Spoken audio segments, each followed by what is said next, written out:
గతంలో రాజశేఖర రెడ్డి గారి అబ్బాయి మొన్నటి వరకు ముఖ్యమంత్రిగా ఉన్నారు. ఆ సందర్భంలో మీకు గతంలో కూడా చాలా సంబంధాలు ఉన్నాయి వాళ్ళ ఫ్యామిలీతో.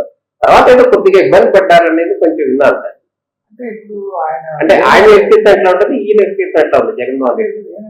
పొలిటికల్ ఇష్యూస్ లోకి మాట్లాడటం మంచిది కాదు. ఎందుకంటే సమకాలీన రాజకీయాలు ఒక ఆయన ప్రతిపక్ష నాయకుడు అది పొలిటీషియన్స్ కామెంట్ చేస్తే బాగుంటుందని. ఒకటి ఆ లాస్ట్ గవర్నమెంట్ లో ఏంటంటే నేను అదే విధమైనటువంటి ఉద్దేశంతో కొత్తగా చేయటము, ఆ చొరవ, ఇన్నోవేషన్, ఆ పద్ధతులన్నీ నాకు మారలేదు వారి దగ్గర పనిచేసేటప్పుడు కూడా. కానీ వారికి ఎందుకు మరి నేను నచ్చలేదు నాకు తెలియదు. వారే కామెంట్ ఆయన కాలంలో ఉన్న 5 సంవత్సరాల కాలంలో నేను గవర్నమెంట్ లో పనిచేసిన 2.5 సంవత్సరాలు. 2.5 సంవత్సరాలు ఎటువంటి ఉద్యోగం ఇవ్వకుండా ఇంటి దగ్గర కూర్చోబెట్టారు.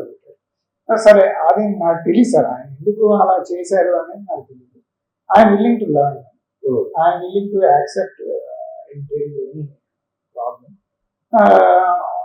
I wanted to improve my self. కాకపోతే ఆ కాలాన్ని, ఆ 2.5 సంవత్సరాల కాలం దొరికింది కదా సార్, అది నేను ఇంకొక MBA చేసేటువంటి కాలంగా అనుకుని నేనేం చేశానంటే మన రాష్ట్రంలో ఇప్పుడు ప్రధాన సమస్యలు వాటిని ఏ విధంగా సార్ట్ అవుట్ చేయాలి అనే దానిపై నేను రీసెర్చ్ చేశాను. 6 పుస్తకాలు రాసుకున్నాను.